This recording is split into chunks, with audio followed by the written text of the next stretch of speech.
जय श्री कृष्णा, राधे राधे। आप सभी भक्तों का आपके अपने YouTube चैनल श्री कृष्ण दीवानी में हार्दिक स्वागत है। कार्तिक महात्म्य के 12वें और 13वें दिन की कथा में हम आज सुनेंगे कार्तिक व्रत के पुण्यदान से एक राक्षसी का उद्धार। नारद जी कहते हैं कि कार्तिक के उद्यापन में तुलसी के मूल प्रदेश में भगवान विष्णु की पूजा की जाती है, क्योंकि वह उन्हें अधिक प्रीति को प्रदान करने वाली मानी गई है। हे राजन, जिसके घर में तुलसी वन है वह घर तीर्थ स्वरूप है, वहाँ यमराज के दूत नहीं आते हैं। तुलसी का वन सदा ही पापों का समस्त नाश करने वाला और अभिष्ट कामनाओं को देने वाला है। जो श्रेष्ठ मनुष्य तुलसी का बगीचा लगाते हैं वे यमराज को नहीं देखते हैं। नर्मदा का दर्शन, गंगा का स्नान और तुलसी वन का संसर्ग, ये तीनों एक समान कहे गए हैं।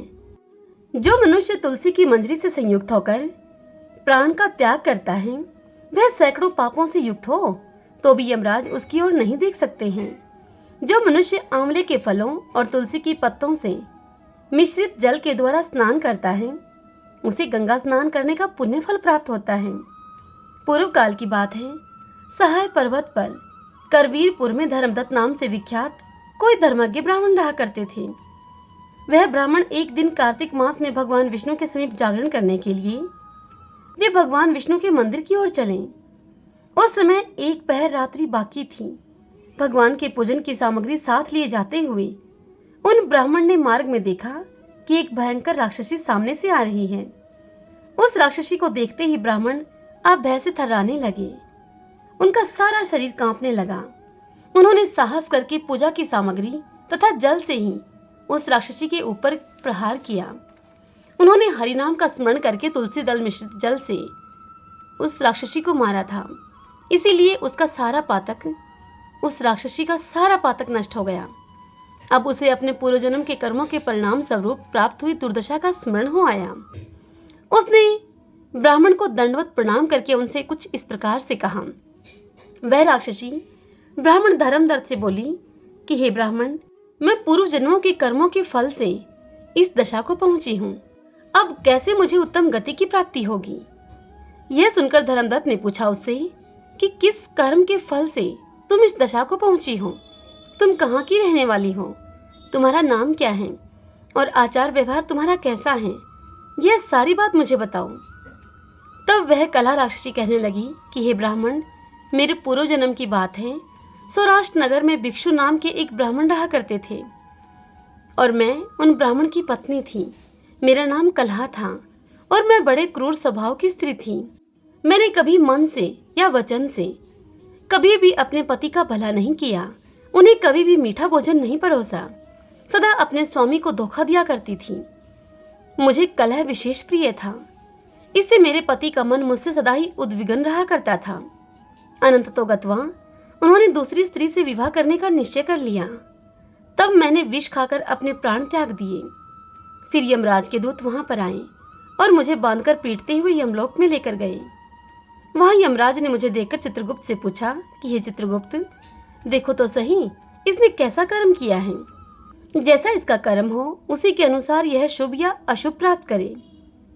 तब चित्रगुप्त ने कहा कि इसका किया हुआ कोई भी शुभ कर्म नहीं है। यह स्वयं तो मिठाइयाँ खाती थी और अपने स्वामी को उसमें से कुछ भी नहीं देती थी।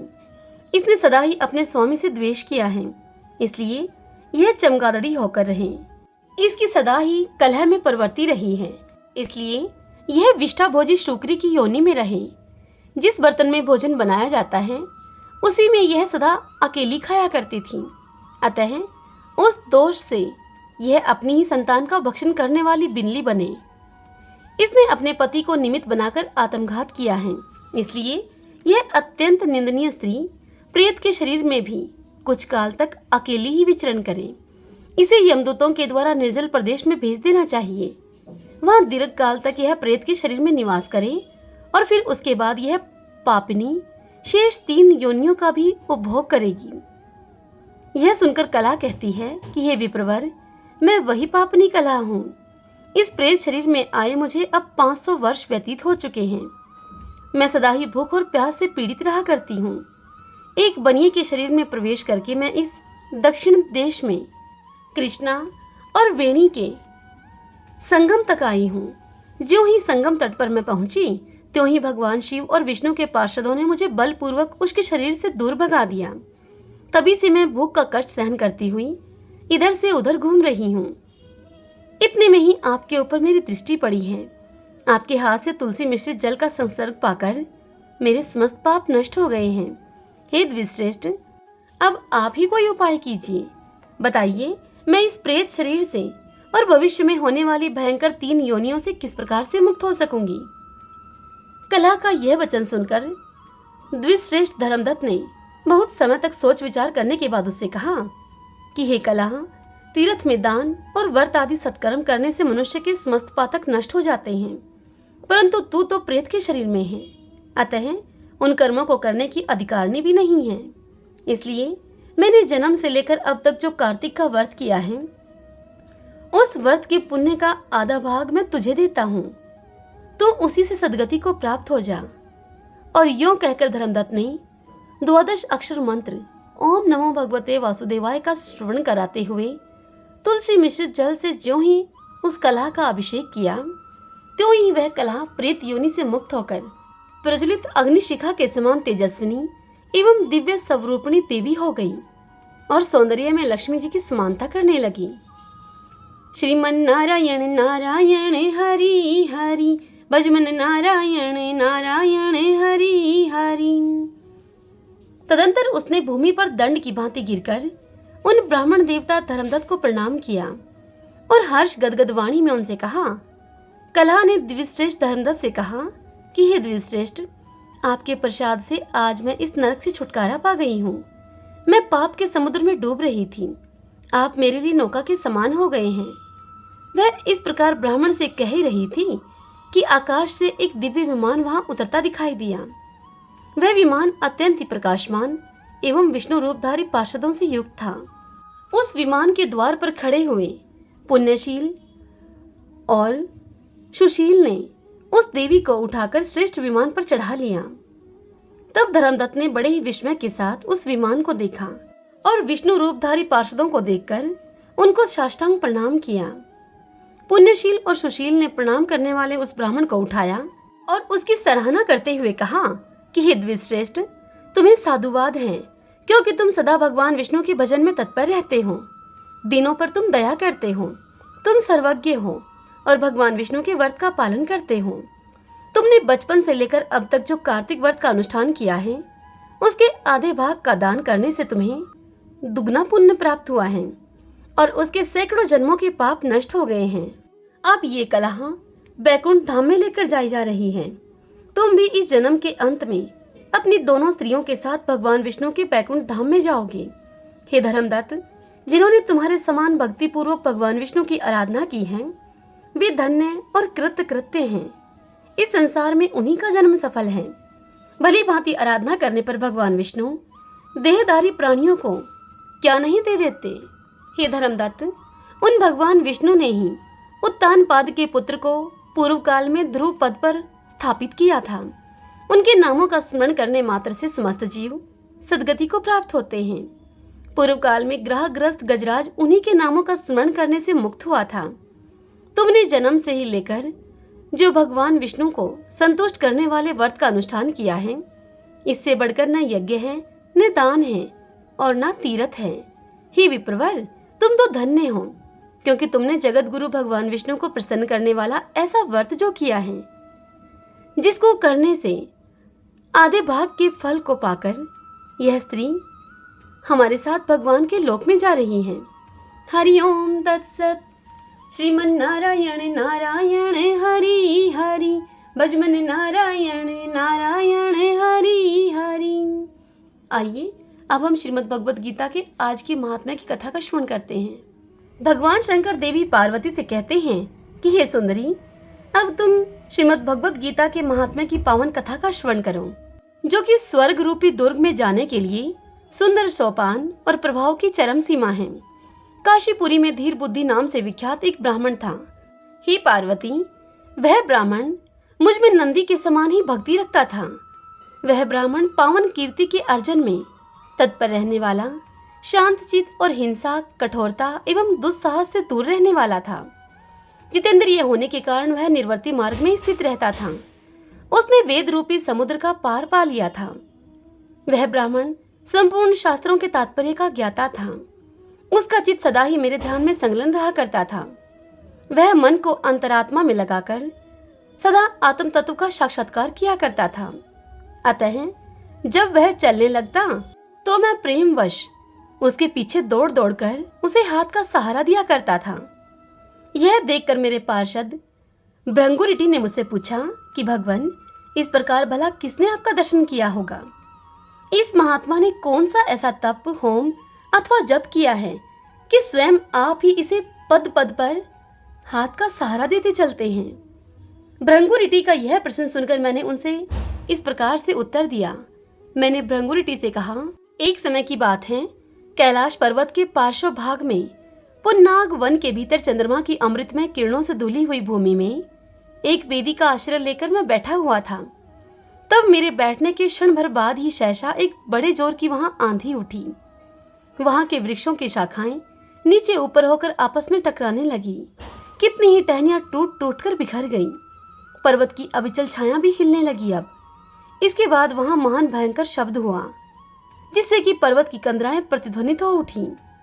तदंतर आकाश से कोई विशाल पक्षी उतरा, जिसकी कांति काले मेघ के समान थी।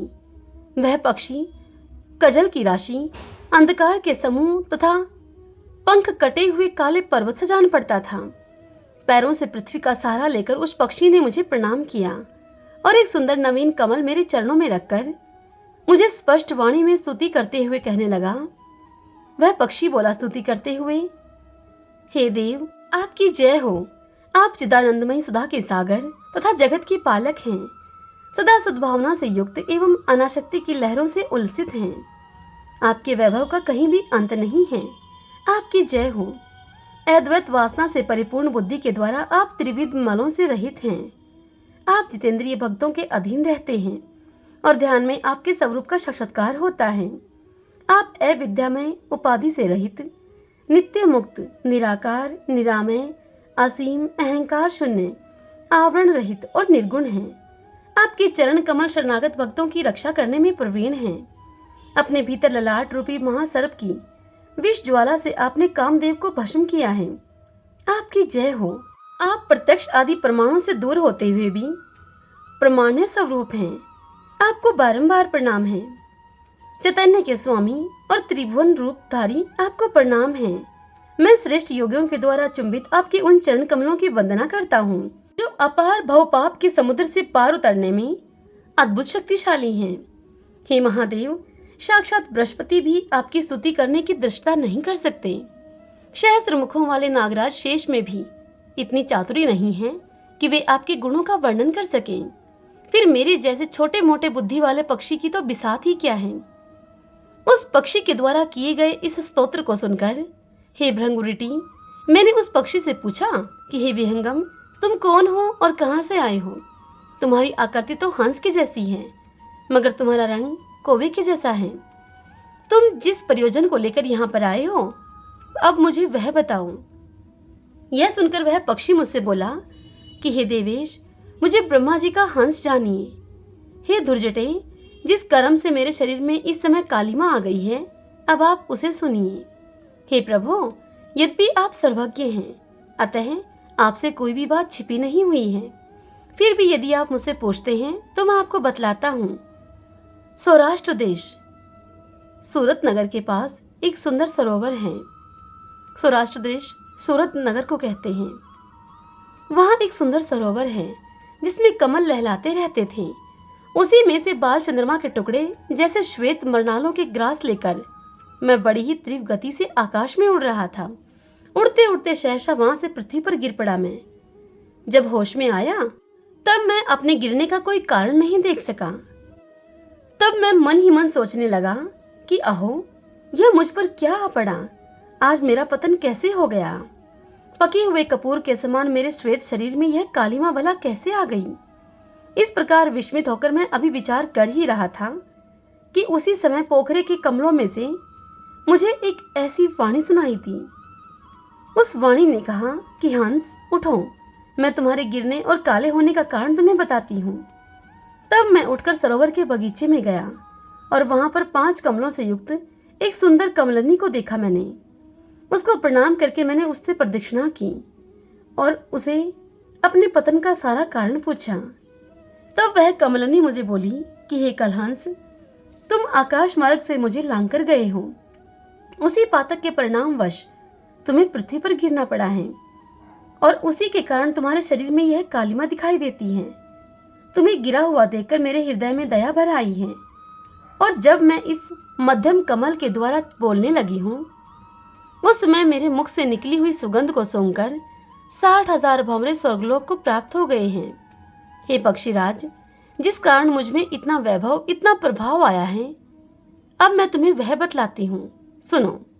इस जन्म से पहले तीसरे जन्म में मैं इस पृथ्वी पर एक ब्राह्मण की कन्या के रूप में उत्पन्न हुई थी। उस समय मेरा नाम सरोज वंदना था। मैं गुरुजनों की सेवा करती थी, सदा एकमात्र पातिव्रत्य के पालन में तत्पर रहा करती थी। एक समय की बात है, मैं एक मैना को पढ़ा रही थी। इससे पति सेवा में कुछ विलंब हो गया। इससे पति देवता मेरे कुपित हो गए और उन्होंने तब मुझे श्राप दे दिया। वे श्राप देते हुए बोले कि पापनी, तू मैना बन जा। मरने के बाद यद्यपि मैं मैना हो गई, फिर भी पातिव्रत्य के प्रसाद से मुनियों के ही घर में मेरा जन्म हुआ। किसी मुनि कन्या ने मेरा पालन पोषण किया। मैं जिनके घर में रहती थी, वे ब्राह्मण प्रतिदिन प्रातःकाल विभूति योग नाम से प्रसिद्ध गीता के 10वें अध्याय का पाठ किया करते थे और मैं उस पापहारी अध्याय को सुना किया करती थी। हे विहंगम, काल के आने पर मैं मैना का शरीर छोड़कर 10वें अध्याय के महात्म्य से स्वर्गलोक में अप्सरा बनी। मेरा नाम पद्मावती हुआ और मैं पद्मा की प्यारी सखी हो गई। तब एक दिन मैं विमान से आकाश में विचरण कर रही थी। उस समय सुंदर कमलों से सुशोभित इस रमणीय सरोवर पर मेरी दृष्टि पड़ी और इससे उतरकर ज्यों ही मैंने जल क्रीड़ा आरंभ की, त्यों ही दुर्वासा मुनि वहां पर आदम के। उन्होंने वस्त्रहीन अवस्था में मुझको देख लिया। तब उनके भय से मैंने स्वयं ही इस कमलनी का रूप धारण कर लिया है। मेरे दोनों पैर 2 कमल हुए, मेरे दोनों हाथ भी 2 कमल हो गए और शेष अंगों के साथ मेरा मुख भी एक कमल हुआ। इस प्रकार मैं 5 कमलों से युक्त हुई। मुनिवर दुर्वासा ने जब मुझे देखा, उनके नेत्र क्रोधाग्नि से जल रहे थे। तब वे देखकर मुझे बोले कि हे पापिनी, तो इसी रूप में 100 वर्षों तक पड़ी रहे। यह श्राप देकर वे क्षण भर में ही अंतर्ध्यान हो गए। कमलनी होने पर भी विभूति योग अध्याय के महात्म्य से मेरी वाणी लुप्त नहीं हुई है। मुझे लांघने मात्र के अपराध से तुम पृथ्वी पर गिरे हो। हे पक्षीराज, यहाँ खड़े हुए तुम्हारे सामने ही आज मेरे श्राप की निवृत्ति हो रही है, क्योंकि आज मैं 100 वर्ष पूरे हो गए हैं। मेरे द्वारा गाए जाते हुए उस उत्तम अध्याय को तुम भी सुन लो। उसके श्रवण मात्र से तुम भी आज ही मुक्त हो जाओगे। इस प्रकार यों कहकर वह पद्मनी ने स्पष्ट एवं सुंदर वाणी में 10वें अध्याय का महात्म्य का पाठ किया और वह मुक्त हो गई। उसके सुनने के बाद उसी के दिए हुए इस उत्तम कमल को लाकर मैंने आपको अर्पण किया है। इतनी कथा सुनाकर उस पक्षी ने अपना शरीर त्याग दिया। यह एक अद्भुत सी घटना हुई। वही पक्षी अब 10वें अध्याय के प्रभाव से ब्राह्मण कुल में उत्पन्न हुआ है। जन्म से ही अभ्यास होने के कारण शैशव अवस्था से ही इसके मुख से सदा गीता के 10वें अध्याय का उच्चारण हुआ करता है। 10वें अध्याय के अर्थ चिंतन का यह परिणाम हुआ है कि यह सभी भूतों में स्थित शंख चक्रधारी भगवान विष्णु का सदा ही दर्शन करता रहता है। इसकी स्नेहपूर्ण दृष्टि जब कभी किसी देहधारी के शरीर पर पड़ जाती है, तो वह चाहे शराबी और ब्रह्म हत्यारा ही क्यों न हो, वह मुक्त हो जाता है तथा पूर्व जन्म में अभ्यास किए हुए 10वें अध्याय के महात्म्य से उसको दुर्लभ तत्वज्ञान की प्राप्ति है तथा इसने जीवन मुक्ति भी पा ली है। अतः जब यह रास्ता चलने लगता है तो मैं इसे हाथ का सहारा दिए रहता हूँ। हे भृंगुरिटे, यह सब 10वें अध्याय की ही महामहिमा है। हे पार्वती, इस प्रकार मैंने भृंगुरिटी के सामने जो पापनाशक कथा कही थी, वही यहाँ तुमसे भी कही है। नर हो या फिर नारी अथवा कोई भी क्यों न हो, इस 10वें अध्याय के श्रवण मात्र से उसे सब आश्रमों से पालन का फल प्राप्त होता है। हरि ओम तत्सत। श्रीमन नारायण नारायण हरि हरि। भजमन नारायण नारायण हरि हरि। सभी बोलिए भगवान विष्णु माता लक्ष्मी की जय। श्री राधा कृष्ण भ्याम नमो नमः। श्री लक्ष्मी नारायण भगवान की जय। भगवान शंकर माता पार्वती की जय। जय जय श्री राम, जय जय सिया राम। आइए अब हम कार्तिक मास की आज की कथा का श्रवण करें, तदंतर कीर्तन करते हुए इस कथा के समापन की ओर चलें। राय दामोदर की कहानी। एक छोटी सी लड़की थी। वह कार्तिक का स्नान किया करती थी। कार्तिक का महीना जब पूरा हुआ तो सभी कहने लगी कि हम तो गंगा जी जाएं, हम तो जमुना जी जाएं, हम हरिद्वार जाएं। उन सब को सुनकर उस लड़की ने उन सब से कहा कि मुझे नहीं जाना कहीं भी, मैं तो अपने राय दामोदर भगवान को जिमाऊंगी। तब सब उससे पूछने लगे कि वो कैसे होते हैं। तब वह लड़की बोली कि मोर मुकुट, गले में वैजयंती माला, हाथ में पीताम्बर, ऐसे हैं मेरे राय दामोदर भगवान। हाँ, ऐसे ही हैं। अब वह लड़की अपने घर गई, भगवान के लिए रसोई बनाई और फिर वह मंदिर में आई और बोली, आओ भगवान जीम लो। उसे मंदिर में भगवान नहीं मिले। मंदिर से अब वह शहर में गई, शहर से जंगल और जंगल से पहाड़ों पर चढ़ गई। अब सुबह से उसे शाम हो गई और वह लगी पुकारने भगवान को। तब भगवान सोचने लगे कि यह तो ऊपर से गिरकर अब मर जाएगी और मेरे सिर इसकी हत्या लगेगी। अब तो मुझे इसको दर्शन देने ही पड़ेंगे। और फिर भगवान ब्राह्मण का रूप रखकर वहां पर आए और उस लड़की से बोले कि चल बेटा, तेरा भगवान मैं हूं, तू मुझे जिमा दे। यह सुनकर वह लड़की बोली कि तुम मेरे भगवान नहीं। तब वह ब्राह्मण बोला कि पुत्री, तेरा भगवान कैसा है। तब उस लड़की ने उत्तर दिया कि मेरे भगवान तो मोर मुकुट, गले वैजयंती माल, हाथ पीताम्बर, ऐसे हैं मेरे भगवान। यह सुनकर वह ब्राह्मण बोला, ऐसे हैं तेरे भगवान। तब वो लड़की बोली कि हाँ, ऐसे ही हैं मेरे भगवान। तब भगवान ने चतुर्भुजी रूप दिखाया तो वह लड़की खुश होकर उनसे बोली कि हाँ हाँ हाँ, तुम ही हो मेरे भगवान। अब आगे आगे लड़की बावली हुई भागी जाए और पीछे पीछे उसके भगवान आए। भागी भागी संग की सहेलियों के वह घर गई और जाकर उन्हें बोली कि मेरे घर भगवान आए हैं, मेरे घर भगवान आए हैं। तब सभी लड़कियां उससे व्यंग्यात्मक कहने लगी कि हाँ हाँ, देखो इसके घर भगवान आए हैं। तब एक आधी लड़की बोली कि देखें तो सही चलकर भगवान कैसे दिखते हैं। जिनके भाग्य में भगवान के दर्शन लिखे थे उन सब ने आकर भगवान के दर्शन पाए। हे राय दामोदर भगवान, जैसे उस लड़की को आपने दर्शन दिए ऐसे ही सभी को दर्शन देना। इस कथा को कहते सुनते हुंकारा भरते सभी पर अपनी कृपा करना। सभी बोली राय दामोदर भगवान की जय। एक तपसी था, एक लपसी था। तपसी तो भगवान की तपस्या करता था और लपसी सवा सिर की लापसी बनाकर भगवान को भोग लगाता और लोटा हिलाकर जीम लिया करता था। एक दिन वे दोनों लड़ने लगे। लपसी बोला कि मैं बड़ा हूँ, तपसी बोला मैं बड़ा हूँ। इतने में ही वहाँ नारद जी आ गए और उनसे पूछने लगे कि तुम क्यों लड़ रहे हो। तब लपसी कहने लगा कि मैं बड़ा हूँ, मैं सवा सिर की लापसी बनाकर भगवान को भोग लगाकर जीमता हूँ। और तपसी ने कहा कि मैं बड़ा हूँ, मैं सारे दिन भगवान की पूजा अर्चना करता हूँ, उनके लिए तपस्या करता हूँ। यह सुनकर नारद जी बोले कि मैं तुम्हारा फैसला कल कर दूंगा। दूसरे दिन तपसी नहाकर आ रहा था तो नारद जी ने उसकी परीक्षा लेने के लिए 1.25 करोड़ की अंगूठी उसके आगे फेंक दी और स्वयं छिपकर देखने लगे। तब नारद जी ने देखा कि 1.25 करोड़ की अंगूठी तपसी के सामने पड़ी है। तो तपसी ने वह अंगूठी उठाकर अपने घुटने के नीचे दबा लिया और फिर दोबारा तपस्या करने लग गया। लपसी सुबह उठकर नहा धोकर सवा सिर की लापसी बनाकर भगवान का भोग लगाकर अब लोटा हिलाकर जीमने ही लगा था कि इतने में नारद जी उसके पास आए और दोनों को वहां बिठाया। तब दोनों ने पूछा कि बताइए महाराज, हम दोनों में से कौन सा बड़ा है। तब तपसी बोला कि मैं बड़ा हूँ। तब नारद जी उससे कहने लगे कि तू अपना घुटना उठा, ये अंगूठी तो तूने चुराई है, इसलिए तेरी तपस्या अब भंग हो गई, इसलिए अब से लपसी बड़ा है।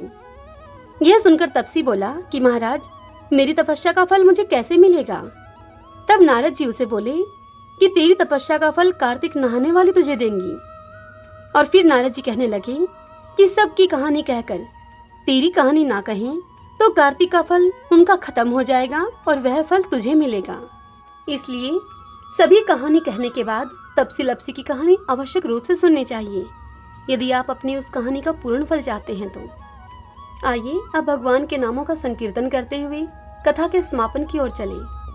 श्री कृष्ण गोविंद हरि मुरारी, हे नाथ नारायण वासुदेव। श्री कृष्ण गोविंद हरि मुरारी, हे नाथ नारायण वासुदेव। श्री कृष्ण गोविंद हरि मुरारी, हे नाथ नारायण वासुदेव। श्री कृष्ण गोविंद हरि मुरारी, हे नाथ नारायण वासुदेव। श्री कृष्ण गोविंद हरि मुरारी, हे नाथ नारायण वासुदेव। सभी बोलिए विष्णु भगवान माता लक्ष्मी की जय। श्री राधा कृष्णाभ्याम नमो नमः। तुलसी महारानी की जय। आशा करती हूँ आज की यह महात्मा की कथा और कार्तिक की कहानी आपको अवश्य ही पसंद आई होगी। यदि ऐसा हो तो इस वीडियो को आप लाइक करें, अपने अपनों के साथ शेयर करें और कमेंट बॉक्स में ओम नमो भगवते वासुदेवाय लिखें।